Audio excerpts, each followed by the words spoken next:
मोदी जी जब से प्रधानमंत्री बने हैं, हमारे शहर के सांसद हैं, वो जब से प्रधानमंत्री बने हैं हर इलाके में व्यवस्थाएं दुरुस्त हो गई हैं। आप कोई भी क्षेत्र उठा करके देखिए, हर क्षेत्र से आपको एक मजबूत व्यवस्था निकल करके दिखाई देगी। ट्रैफिक सिग्नल हमारे यहाँ तो इतना खराब हुआ करता था, लेकिन आज जाकर के देखिए हर ट्रैफिक सिग्नल हर चौराहे पर लगा हुआ है। हर ट्रैफिक सिग्नल से लाइट भी जलती है भाई साहब। अकेले बजाओगे जी राजा? हर चौराहे पर लाल बत्ती लगी हुई है और लाल बत्ती जलने पे लोगों को रुकना पड़ता है, नहीं तो पता नहीं कौन कौन सी धाराएं लगा करके चालान काट दी जाती हैं। अभी ये भाई साहब बहुत तारीफ कर रहे थे, हमारे यहाँ की पुलिस ऐसी है, हमारे यहाँ की पुलिस वैसी है। कभी हफ्ते चढ़ के देखिए कैसी है, तब पता चलेगा, इसे पता चलेगा। मैंने कहा सड़क में गड्ढे हैं या गड्ढों में सड़क प्यारे, इन पे चलो तो मिर्गी उपाट देते हैं। सड़क में गड्ढे हैं, मैं बिल्कुल न किसी से ताली बजाने को कहता हूं, न हंसने को कहता हूं, न ही कहता हूं कि आप गौर से सुनिए न सुनिए कोई फर्क नहीं पड़ता है, लिफाफा हमारा सुरक्षित है, लेके निकल लेंगे। मैंने कहा सड़क में गड्ढे हैं या गड्ढों में सड़क प्यारे, इन पे चलो तो मिर्गी उपाट देते हैं।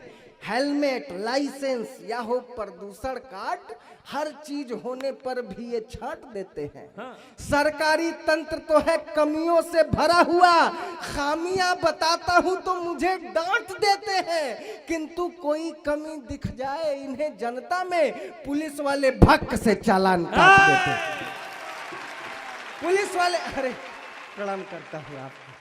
दरअसल ये हमारा देश है, यहाँ नारियां पूजी जाती हैं और हमारी जो माताएं होती हैं, आप देखिए रसोई में भी माताएं जब खाना बनाती हैं, रोटियां सेकती हैं, तो पहली रोटी ही गाय के लिए निकाल दी जाती है, दूसरी रोटी तीसरी रोटी, चौथी रोटी या जितनी संख्याएं होती हैं लोग खाते हैं, आखिरी रोटी कुत्ते को डालने के लिए निकाल। आपके भाई साहब आप लोग के घर में भी ऐसा ही होता होगा, मेरे घर में ऐसा ही होता है। वो 7वीं रो में 5वीं कुर्सी पे जो पीली साड़ी में माता जी बैठी हुई हैं, वो मुझे देखकर ऐसे ही ताली बजा रही हैं जैसे आखिरी रोटी डालने के पूरे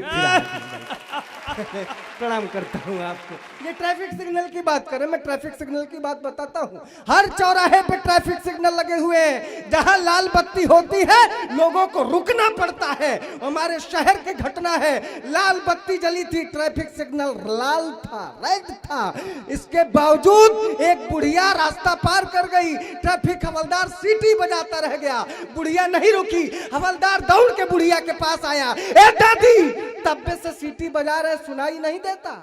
अब बुढ़िया बेचारी रुआसी मुंह बना के बोली, ए बेटा ये उम्र सीटी सुनने के थोड़ी है।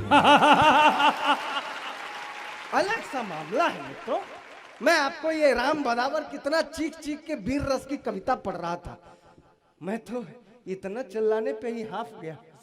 इससे ज्यादा मैं क्या कहूँ। मैं वीर रस पढ़ता हूँ तो मैं 4 लाइन में भी, 2 लाइन में भी, कभी कभी 1 लाइन में भी वीर रस जगाने का मन करता है मेरा, तो कुछ यूं जगता है। आप ऐसे ही बैठे रहिएगा, सलमान खान वाली फीलिंग आ रही। हाँ, तो कभी कभी यूं होती है पंक्तियां कि राम करे, उससे कम चिल्लाया नहीं हूं भाई साहब।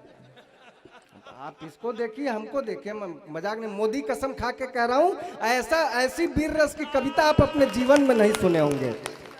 कसम है आपको कि राम करे पाकिस्तान के साथ ये टोना हो जाए और वो जब वैलेंटाइन डे पर अपने महबूब चीन से गले मिले तो कोरोना हो जाए। इससे ज्यादा भाई साहब पढ़ता नहीं। देखिए वीर रस की कविता हमारे हिसाब से आप पढ़ें, आपके अंदर एकदम जोश भर जाए, आप बगल वाले का सिर फोड़ दे उठा करके, उसमें मजा नहीं है।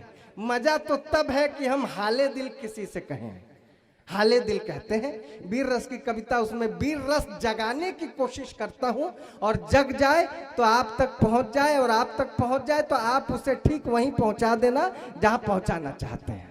मैंने कोशिश की है 4 लाइन लिखने की। मैंने कहा कि उसे पाने की है ख्वाहिश जिहादियों की तरह। हाँ, उसे पाने की है ख्वाहिश जिहादियों की तरह। मोहब्बत है मेरी तूफान आंधियों की तरह, आहा, उसे पाने की है ख्वाहिश जिहादियों की तरह।